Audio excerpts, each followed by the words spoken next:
Bonjour à tous, j'espère que vous allez bien. Je suis ravie de vous retrouver aujourd'hui pour les énergies de votre vie émotionnelle et sentimentale. Alors ici, cette vidéo s'adresse à vous si vous êtes taureau, si vous êtes ascendant taureau ou si vous avez votre signe lunaire ou vénusien en taureau, quel que soit votre signe solaire. Alors, on regarde ici l'énergie qui vous entoure les taureaux. On a ici une énergie qui peut vous amener sur le chemin de la guérison, sur le chemin du mieux-être. Également une énergie qui peut vous amener à devoir vous investir davantage, que ce soit par rapport à vous ou que ce soit dans le cas d'une relation, qu'elle soit d'ailleurs amoureuse, familiale ou amicale. Ça va être bien sûr différent selon chacun de vous puisque vous êtes quand même nombreux et nombreuses à regarder la vidéo. Donc ça ne s'inscrira pas de la même façon pour tout le monde et ça c'est tout à fait normal. Ici on regarde votre état d'esprit les taureaux. Concernant votre vie émotionnelle et sentimentale, vous avez à l'esprit que quelque chose soit juste et équilibré. C'est le fait qu'il y ait un équilibre entre ce que vous donnez et ce que vous recevez. Ça, c'est quelque chose qui est important pour vous. Alors, pourquoi?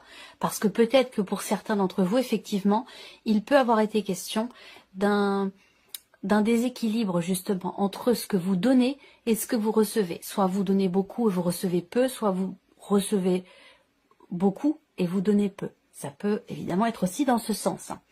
Donc voilà, vous avez à l'esprit ce qui compte pour vous, c'est équilibrer quelque chose dans une notion d'investissement ou dans ce qui est partagé par rapport à une personne qui est importante pour vous, qui compte à vos yeux. Ça peut être amoureux, amical ou familial, je le répète, c'est important.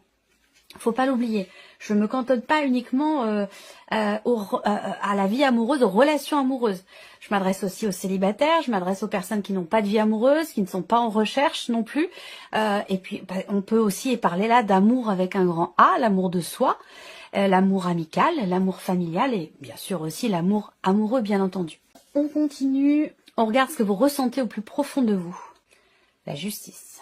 Soit effectivement, là, vous êtes vraiment focus sur cette notion d'équilibre, qui est importante. Ça veut dire qu'il y a de fortes chances pour qu'effectivement, quand tout va bien, on ne se focalise pas sur les choses qui vont bien. Hein, voilà, on les vit et puis c'est tout.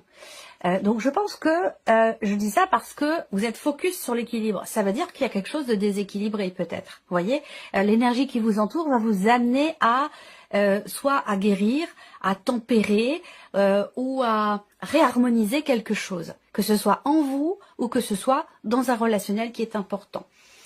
Vous avez à cœur aussi que peut-être justice soit faite, peut-être que vous êtes en plein milieu d'une procédure de divorce, c'est possible pour certains d'entre vous, et vous avez à cœur effectivement que justice soit faite. Il a peut-être été question à un moment donné aussi d'un sentiment d'injustice.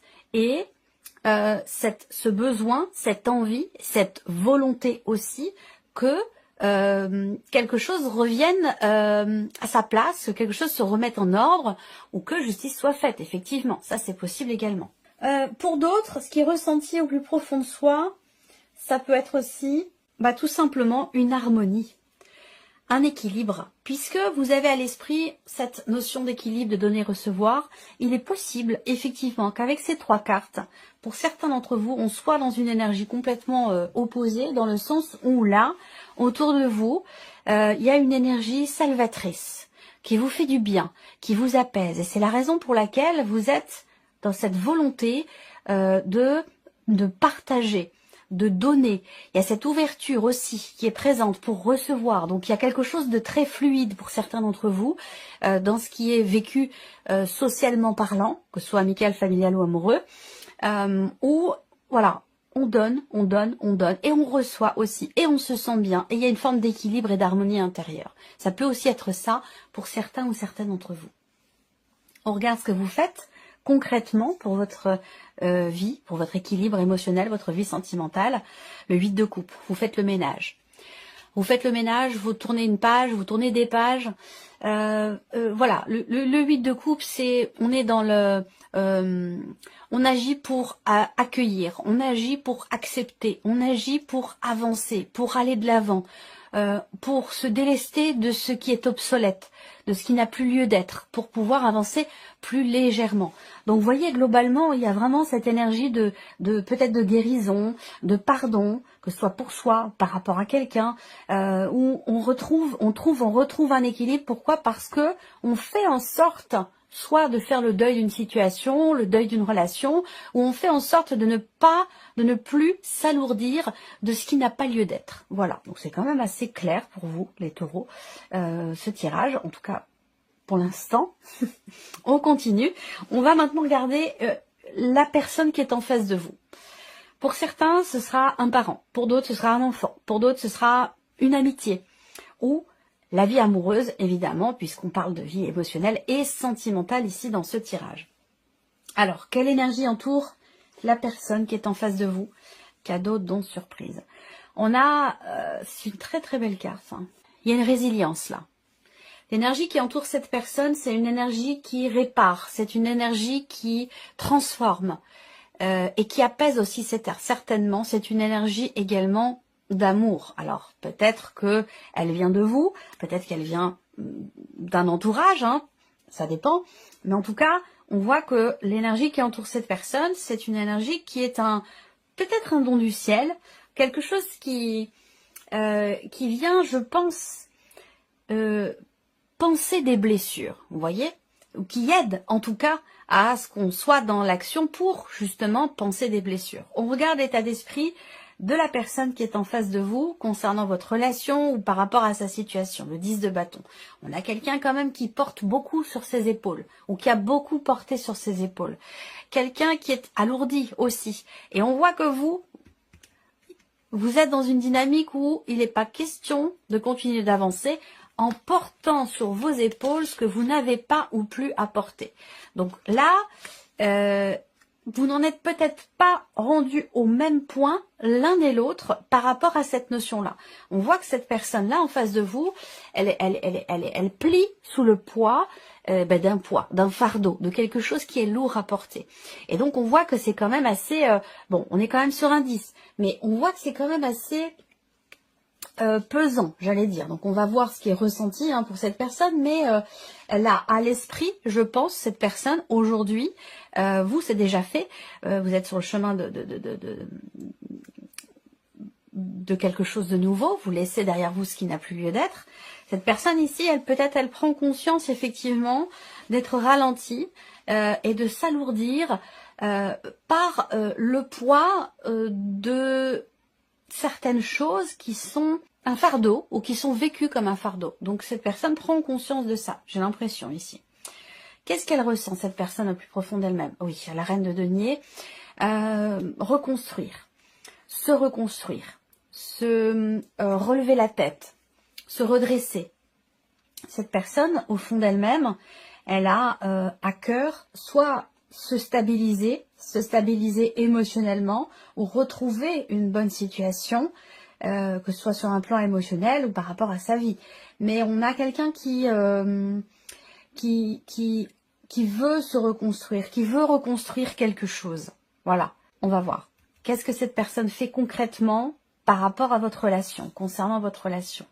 Le cavalier de denier, on a quelqu'un qui veut prendre son temps, et qui prend son temps, puisque c'est l'énergie d'action ici.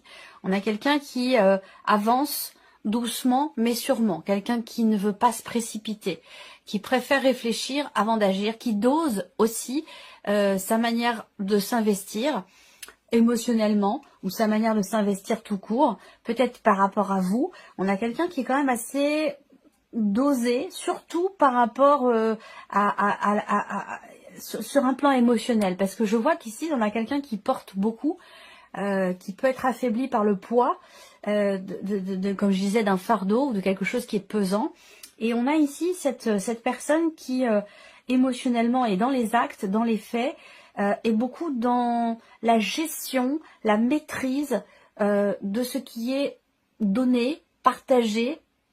On a quelqu'un qui est capable de se poser des limites, quelqu'un qui est assez, j'allais dire quand même, quelqu'un d'équilibré et qui est capable de savoir, d'oser maîtriser sa manière de s'investir Je pense que là, c'est pas quelqu'un qui s'économise ou quelqu'un qui est calculateur, c'est plutôt quelqu'un qui a connu l'épuisement par une situation, par quelque chose, et qui sait aujourd'hui comment faire pour ne pas se laisser déborder. Vous voyez, ne pas se laisser envahir. Et donc, c'est dans cette mesure-là que là, on a quelqu'un qui prend son temps, qui ne veut pas se précipiter ou mettre la charrue avant les bœufs. On a quelqu'un qui est dans la prudence, dans la modération, voilà. Et qui est dans une volonté aussi quand même de se construire, de se reconstruire. On va mettre vos énergies respectives en corrélation et voir ce qui ressort. Alors, vos états d'esprit respectifs. On peut parler ici d'une non-acceptation. C'est-à-dire que là, si vous partagez ce qui se passe dans vos têtes respectivement, là, on peut avoir un refus, on peut avoir un rejet, on peut avoir un déni, on peut avoir une non-acceptation de la situation ou de ce que l'autre pense ou dit. Vous voyez, le 8 d'épée, on voit bien qu'il y a quelque chose qui n'est pas accepté. Ou alors on ne veut pas voir. On fait semblant de ne pas voir ou on ne veut pas regarder. Vos ressentis respectifs. Non-communication. C'est compliqué. C'est très compliqué. Et là, on a quelque chose quand même d'assez complexe. Je pense que vous, aujourd'hui, vous êtes prêt ou prête à aller de l'avant, coûte que coûte. C'est-à-dire que là, c'est plutôt, j'allais dire, de votre côté, c'est plutôt qui même me suivent. C'est-à-dire que si on vous suit pas, vous irez quand même dans la direction de l'après, de votre futur, de votre avenir. Il y a cette idée d'avancer à tout prix. Voilà. C'est-à-dire que soit on vous suit, soit vous continuez d'avancer seul et ça vous pose aucun problème. Hein. C'est vraiment... vous êtes prêt ou prête pour ça. Il y a pas de souci là-dessus. Alors au niveau des ressentis profonds, on voit bien que là, avec le 4 d'épée, la communication est quand même extrêmement difficile, extrêmement compliquée. Soit on a du mal à dire ce que l'on pense, et on a du mal aussi peut-être à dire ce que l'on ressent. Et donc là, ça peut rendre la relation parfois un peu complexe. Si les ressentis profonds sont exprimés, on peut avoir avec le 4 d'épée la possibilité quand même de pouvoir prendre soin l'un de l'autre. C'est-à-dire que là, il y a une envie commune que les choses bougent, que les choses avancent. Par contre, on voit que là, on a quelqu'un qui prend son temps, qui veut prendre son temps, qui n'est pas encore tout à fait prêt. J'ai l'impression que vous avez peut-être une mesure d'avance, si vous voulez, par rapport à cette personne. Et que la sensation que j'ai, c'est est-ce que vous allez être prête, prêt, capable ou dans l'envie, parce que ça peut être une histoire de choix aussi tout simplement, d'attendre cette personne pour continuer d'avancer avec elle sur le chemin de votre relation. Vous voyez? C'est la question que je pose ici. Je pense que ce sera uniquement une question de choix en fait ici. Alors, vos actions respectives pour la relation, qu'est-ce que ça donne? Bon, le cavalier d'épée, ok. Donc là, l'idée d'accélérer les choses. On voit que je pense que le fait que vous soyez dans l'énergie du 8 de coupe, dans votre manière de faire, c'est-à-dire on tourne une page, on va de l'avant, on se déleste de ce qui n'est plus satisfaisant ou de ce qui n'est plus à l'ordre du jour pour avancer, pour aller de l'avant. Et en face, on a quelqu'un qui veut aller doucement. Donc, l'idée, c'est que s'il y a une interaction ici entre vous, dans vos manières respectives d'agir, il est fort possible qu'il soit question d'accélérer un peu le pas. Voilà, donc ça revient à la question que je posais tout à l'heure. Est-ce que vous êtes prête ou prêt à, j'allais dire entre guillemets, attendre cette personne pour pouvoir continuer d'avancer ensemble? Parce que comme je vous l'ai dit, vous avez une mesure d'avance et j'ai l'impression que cette avance, elle peut finalement se creuser et comme je le disais, c'est une question de choix. Est-ce que vous allez choisir d'attendre cette personne ou est-ce que vous allez au contraire pousser cette personne à aller de l'avant, à avancer plus vite dans une certaine mesure? Parce que c'est de ça dont il est question.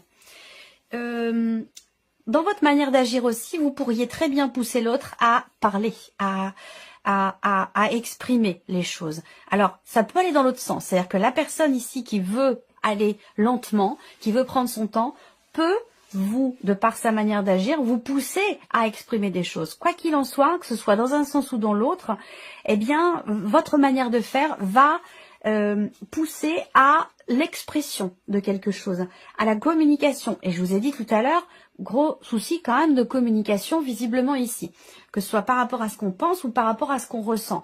Donc dans votre manière de faire finalement, eh bien on a quelque chose, j'allais dire, de juste, et c'est aussi peut-être ce que vous ressentez au plus profond de vous-même, peut-être que vous sentez que ça va arriver, eh bien ça vous amène ici sur le terrain de la communication.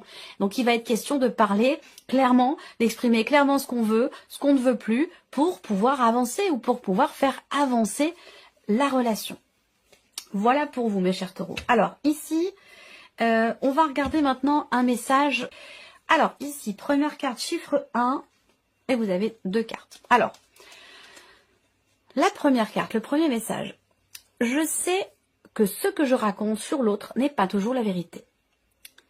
Et si mon mental avait tort? Et si je n'avais qu'à regarder mon partenaire différemment pour me sentir apaisée?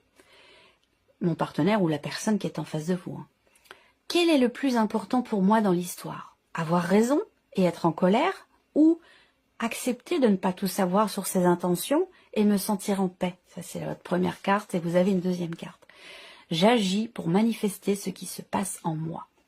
Faire de son mieux signifie que je passe de l'idée à l'action. Ceci pour ressentir les changements dans mon corps, mais aussi dans ma vie, en réponse au mouvement que j'ai impulsé au départ. Deuxième carte ici, chiffre 2. Je me parle à moi-même comme à mon meilleur ami. Si je ne me sens pas assez digne pour me parler avec bienveillance, pourquoi les autres devraient-ils en faire autant? Ne suis-je pas parfois mon pire juge? J'apprends à avoir une parole impeccable, autant pour moi-même que pour les autres. Et la troisième carte ici, chiffre 3. Je transforme mes critiques en gratitude. Intérieurement, je peux me dire: je te remercie de la colère que tu fais naître en moi, elle m'apprend à comprendre. Mais ça, c'est pas évident. Mais c'est possible. Voilà pour vous, mes chers taureaux. J'espère que cette vidéo vous a plu, que ce tirage résonne en vous. Merci à vous, merci de votre présence, de votre fidélité. Merci pour votre écoute. Et puis, on se retrouve très bientôt pour les prochaines vidéos. Prenez soin de vous.